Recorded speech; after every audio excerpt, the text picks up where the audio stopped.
Connaissez-vous la signification de la mort de Jésus? Voici quelle en est la signification. Cela signifie que Jésus dit à son Père, en fait, voici ma vie, si précieuse pour moi, ma vie qui a été sans péché. Je te l'ai livrée de mon vivant, mais maintenant, je vais te la livrer dans la mort. Il alla dans la tombe en disant, je remets mon esprit entre tes mains. Et vous savez ce qui arriva? Parce qu'il donna sa vie entièrement et descendit dans l'obscurité profonde de la mort et de la tombe, Dieu l'a ressuscité et lui a donné une vie nouvelle, une gloire nouvelle et un pouvoir nouveau. Dieu l'a élevé de la tombe à la gloire. La mort était le secret de la résurrection. Comprenez que si vous désirez être rempli du Saint-Esprit et de la vie glorieuse de la résurrection, vous devez d'abord mourir à vous-même. Les apôtres étaient des hommes qui avaient été amenés à désespérer totalement d'eux-mêmes. Des hommes qui avaient tout perdu et qui étaient prêts à tout recevoir d'en haut. Ces apôtres étaient des hommes qui avaient accepté par la foi la promesse du Saint-Esprit, qui leur avait été faite par Jésus. Vous savez que pendant la dernière nuit, Christ leur avait parlé plus d'une fois du Saint-Esprit.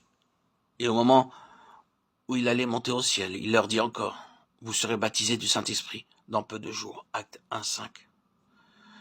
Si vous aviez demandé à ses disciples qu'est-ce que cela signifie, je suis sûr qu'ils n'auraient pas pu vous le dire. Ils ne comprenaient peut-être pas aussi bien que nous. Ils ne concevaient pas ce qui allait arriver. Mais ils prirent Jésus au mot, et ils n'éprouvèrent aucun besoin de parler de cela et de discuter à ce sujet pendant ces 10 jours.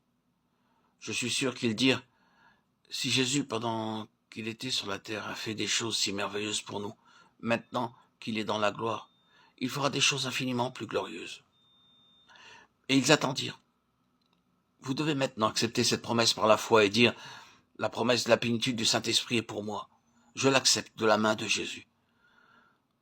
Vous pouvez ne pas la comprendre, vous pouvez ne pas éprouver ce que vous aimeriez éprouver. Vous pouvez vous sentir faible et pécheur et éloigné de Jésus.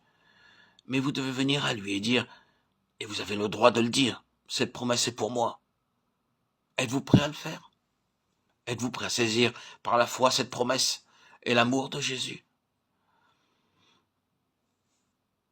Je suis sûr qu'il y a de nombreux croyants qui luttent pour trouver ce qui leur manque, qui se sont donnés à Jésus entièrement et de tout leur cœur, qui l'aiment vraiment, qui ont cherché à s'humilier dans la poussière.